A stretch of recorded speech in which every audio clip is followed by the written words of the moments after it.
Nao, Myrtille et Barnabé vivaient dans un immeuble pareil à 100 000 autres, à une exception près. Ces couloirs étaient parcourus de portes magiques qui s'ouvraient sur d'autres mondes.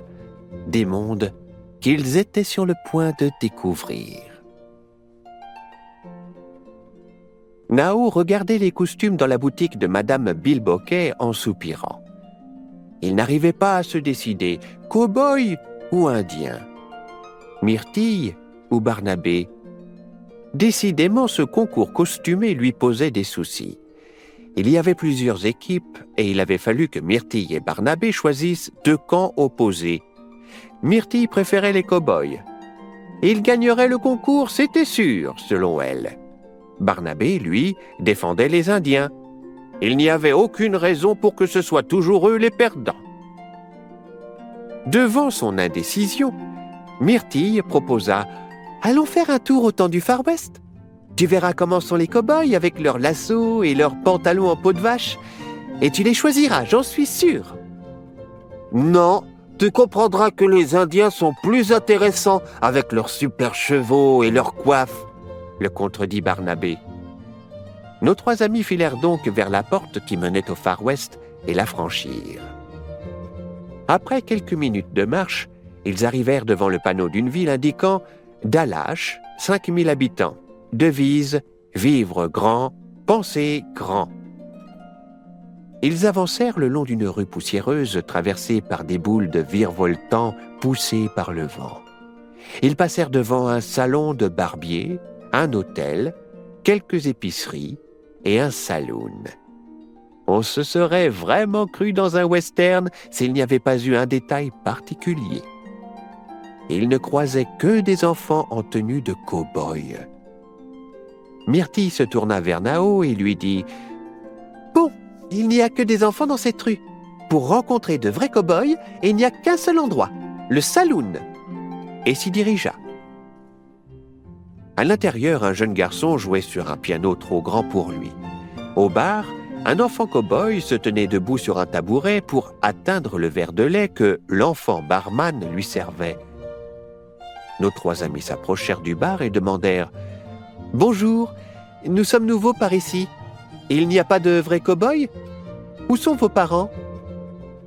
Une voix derrière eux les fit sursauter.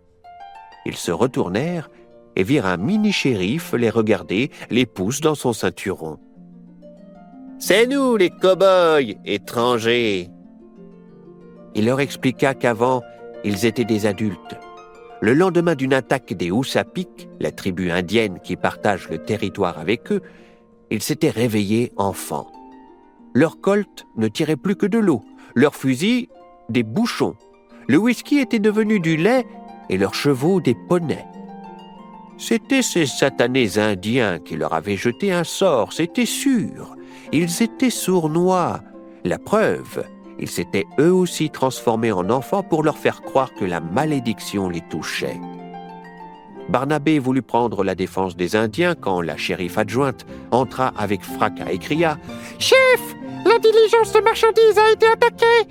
Toutes les provisions sont éparpillées partout, inutilisables. Le cocher a été assommé avant de voir ses assaillants. Ça ne peut être que les Usapik. » C'en était trop pour Barnabé qui s'écria « Mais enfin, vous allez arrêter avec ces accusations idiotes. Vous avez des preuves? Vous avez demandé aux Usapik ?» Ses deux amis et le shérif le regardèrent surpris. Ce dernier dit alors « Eh bien, monsieur l'avocat des Usapik, si vous veniez avec moi pour voir ça de plus près. » Ils s'équipèrent et suivirent le shérif et son adjointe vers le lieu de l'attaque. Arrivé sur place, tout le monde observa la scène. La diligence était couchée sur le côté, une roue avant était cassée, une malle était éclatée au sol, de même que son contenu. Sacs de farine éventrés, bidons d'huile percés, rien n'était récupérable. Le shérif releva son chapeau et dit « Ces chacals veulent nous affamer, c'est sûr. Ils n'ont même pas pris la peine de voler.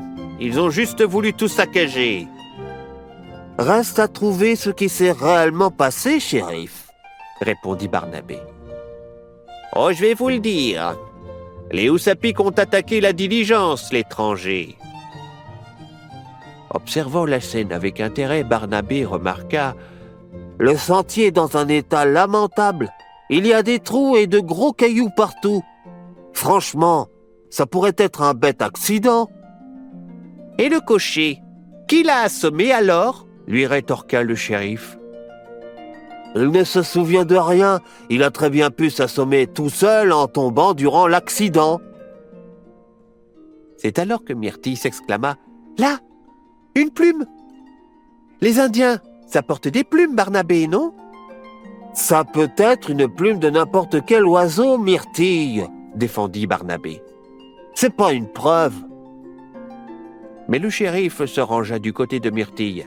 « Cette plume est bien portée par les Houssapiks. Elle vient d'un oiseau très commun dans les parages, et ils le chassent pour orner leur coiffe. » Barnabé rétorqua que ça en faisait encore moins une preuve. Si cet oiseau était si commun, cette plume pouvait être là par hasard. C'est alors que l'adjointe s'écria « Là, un morceau de carte. Elle est déchirée, mais on dirait bien le plan d'une attaque. » Ils regardèrent tous ensemble. Plusieurs choses y étaient dessinées. Un soleil, une forêt, un rocher entouré d'un cercle, des flèches, un symbole étrange.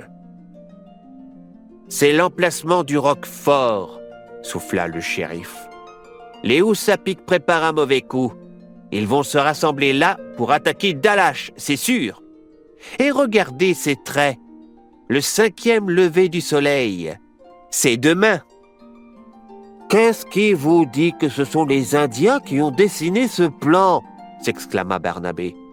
« Vous reconnaissez ce symbole, vous ?» lui demanda le shérif.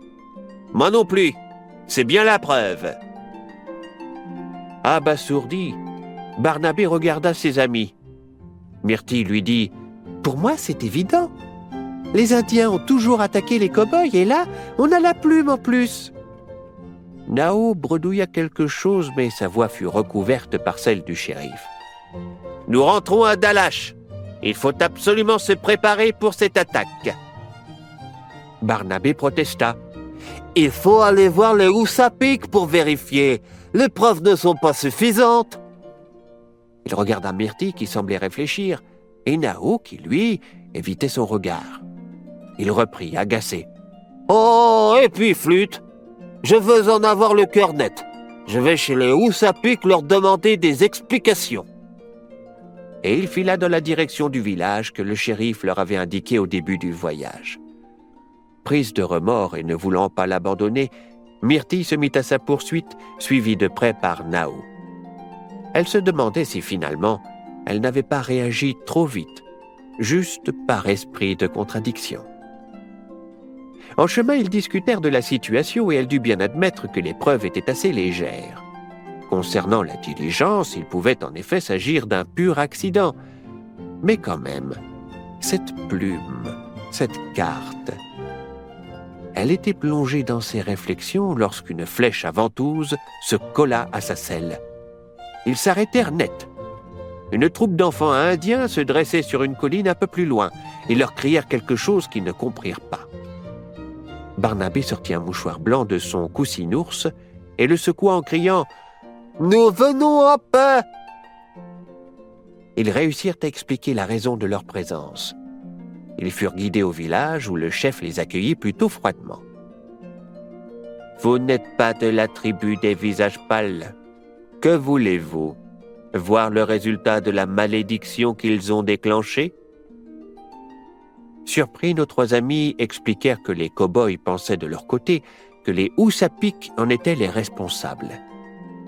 Les Indiens leur racontèrent alors que cette malédiction était certainement due au visage pâle, car depuis leur arrivée sur ce territoire, les Houssapiks n'avaient que des ennuis, sécheresse, pluie diluvienne, disparition d'élan.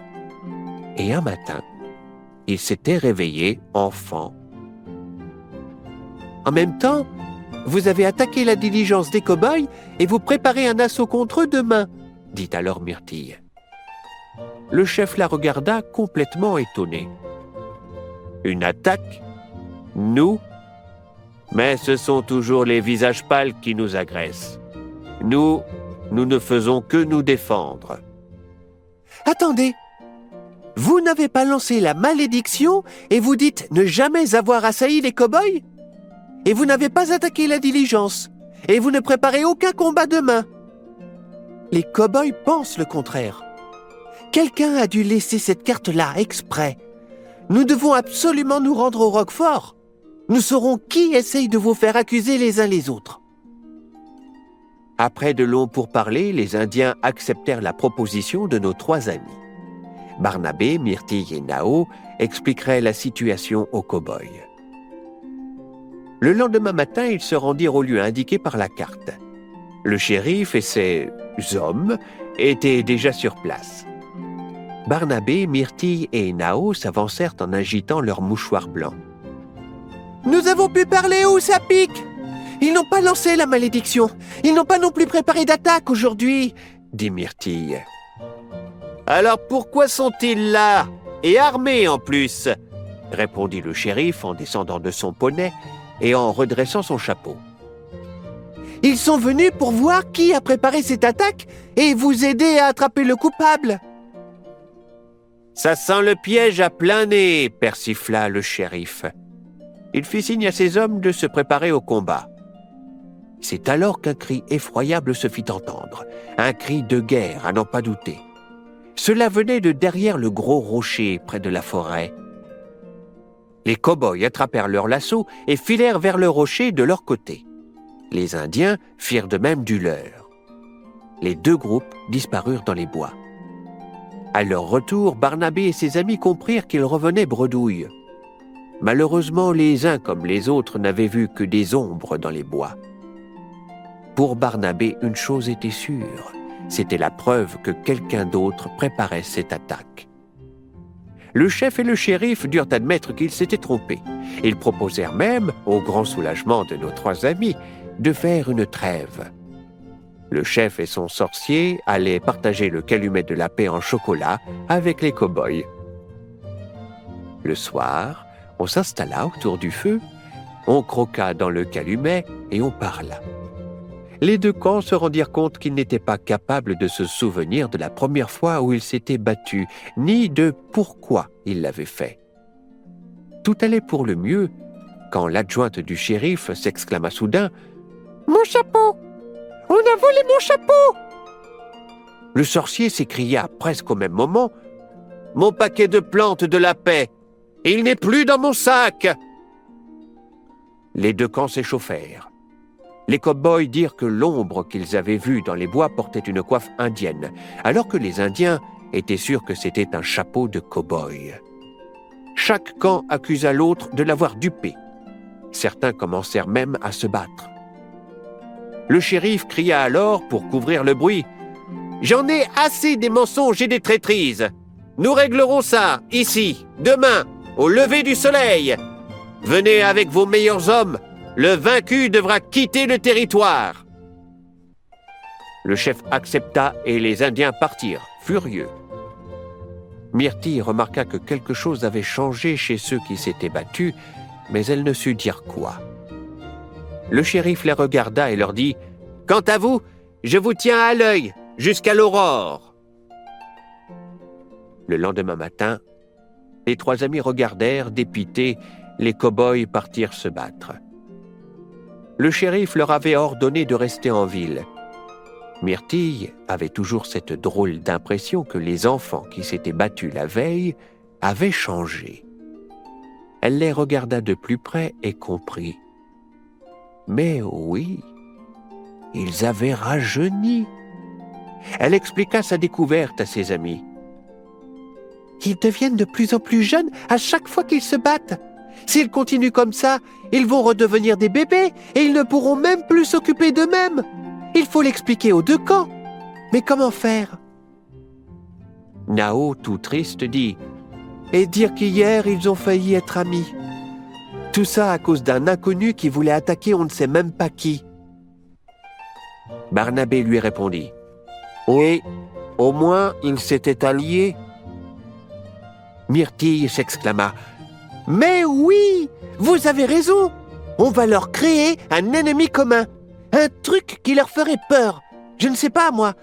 Une machine, tiens. Une machine araignée robot géante. On rassemble tout ce qu'on trouve, je donne un petit coup de pinceau magique et hop, on a notre monstre. On leur explique que ça va tout détruire, ils combattent la machine, je brise mon sort et ils font la paix.